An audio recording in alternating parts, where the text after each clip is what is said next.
ay neurofibromatosis type 1, isang namamanang sakit sa balat, nagsisimula ng brown spots at malaon ay tumutubong bukol sa balat. Ito ay tumutubo kahit sa ang parte ng balat na mayroong ugat. Ilan sa mga signs and symptoms ng neurofibromatosis 1 ay una, meron itong flat na kulay brown na spots or tinatawag na cafe au lait spots. Ito ay hindi masakit at usually ito ay present sa pagkapanganak pa lamang. Lumalabas hanggang 1 year old. Ang sumunod naman ay may mga freckles sa underarm or kilikili hanggang sa singit.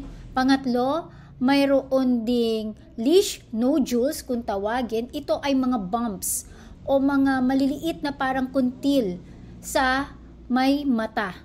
Pang-apat, mayroong mga bukol sa balat na malalambot at maliliit.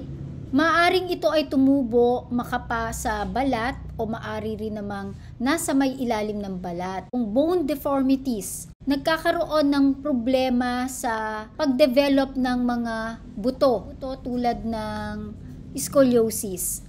Kapag ito ay tumubo sa optic nerve or optic glioma, ang bukol na ito ay usually lumalabas sa edad na 3 taon. Ang neurofibromatosis ay isang genetic condition na nakikita sa balat. Ito ay benign at may 3 klase. Ito yung neurofibromatosis 1, neurofibromatosis type 2, at schwannomatosis. Ang pag-uusapan natin lamang ay ang neurofibromatosis type 1 or NF1. NF1 ay mayroong mga bukol na malalambot sa kanilang balat na tinatawag na neurofibromas. Ito ay dahil sa gene mutation sa chromosome number 17 na responsable sa neurofibromin na nagre-regulate ng cell growth. Ilan sa mga komplikasyon ng NF1 ay nagkakaroon ng neurological problems tulad ng learning and thinking disabilities, kaya yung iba ay merong ADHD, nagkakaroon na speech delay. Pangalawa, yung concern nila sa kanilang mga bukol, especially dahil nakikita ito sa kahit sa ang parte ng katawan. Pangatlo, nagkakaroon sila ng skeletal problems o problema sa buto tulad ng osteoporosis, scoliosis. Pang-apat, nagkakaroon ng problema sa kanilang paningin dahil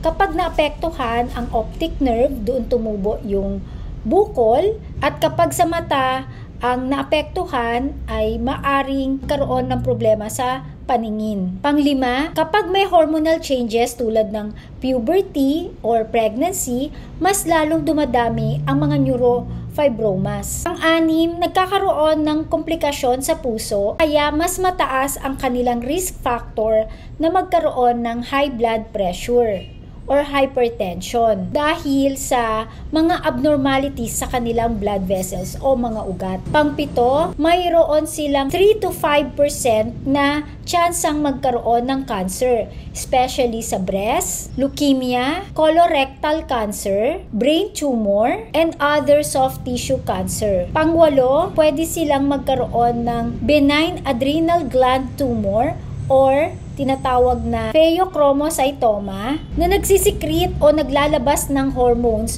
upang tumaas ang blood pressure. Kung hindi na mapigilan pagtaas ng blood pressure dahil sa tumor na ito ay inooperahan. Ang mga taong may neurofibromatosis 1 ay pwede pa rin silang mabuhay hanggang sa sila ay tumanda. Ngunit kapag ang mga bukol ay nakakaabala na, halimbawa na susugatan na sila or palagi nagdudugo, nadadali, nagsusugat, maaring tanggalin ito through operations. Sa kasalukuyan ay walang gamot sa neurofibromatosis. Ito ay isang lifetime disease, wag lamang magkakaroon ng komplikasyon.